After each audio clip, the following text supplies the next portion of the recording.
Salam Pancasila, salam penegakan hukum. Halo sahabat Rumah Pancasila, apa kabar?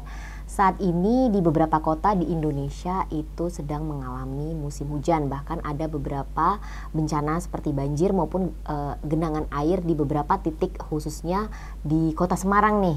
Nah, ada salah satu sahabat Rumah Pancasila yang bertanya nih, katanya di musim hujan seperti ini rawan sekali dia mengendarai kendaraan motor, kemudian ada kendaraan motor yang lain ataupun mobil yang lain yang melewati jalan yang ada banjir maupun penuh dengan genangan air dengan laju atau kecepatan yang sangat cepat sehingga genangan air tadi mengenai cipratan tersebut ke pengendara motor lain atau mengenai pada pejalan kaki maupun kepada orang yang menggunakan jalan umum tersebut.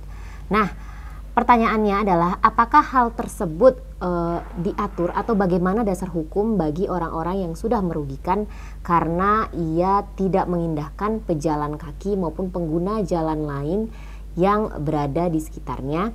Nah, ini dia jawaban kami dari Rumah Pancasila. Sahabat Rumah Pancasila, sebenarnya di dalam Undang-Undang Lalu Lintas dan Angkutan Jalan itu sudah diatur dengan sedemikian rupa bahwa perintah untuk berhati-hati dalam meningkatkan kecepatan pada saat melewati genangan air maupun banjir yang ada di jalan raya. Hal ini ada dalam pasal 116 ayat 1 dan juga ayat 2 Undang-Undang Lalu Lintas dan Angkutan Jalan.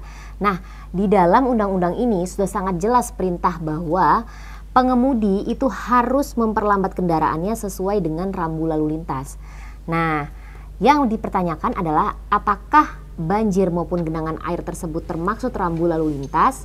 Nah, ternyata di dalam ayat 2-nya di situ menyatakan dan menerangkan kalau selain rambu lalu lintas yang ada dalam pengertian dalam Undang-Undang Lalu Lintas dan Angkutan Jalan, disebutkan juga ternyata rambu lalu lintas tersebut juga dapat dikatakan sebagai kondisi sekitar jalan, seperti umpamanya ada banjir maupun genangan air, kemudian ada lubang, maka si pengendara motor maupun mobil yang melewati jalan tersebut yang ada genangan maupun banjir harus berhati-hati atau memelankan kecepatannya.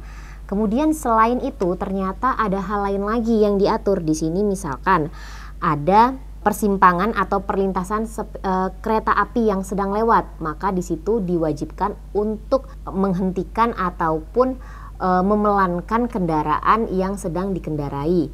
Selain itu ada juga apabila kita sedang di luar, kemudian ada orang yang berhenti secara tiba-tiba karena ia menurunkan penumpang di dalam mobil, mungkin biasanya ini taksi ya ataupun bus, itu kita juga diwajibkan untuk kemudian memelankan kendaraan kita. Jadi jangan terburu-buru ataupun jangan terlalu cepat ketika ada orang yang baru saja menurunkan penumpang di dalam mobil.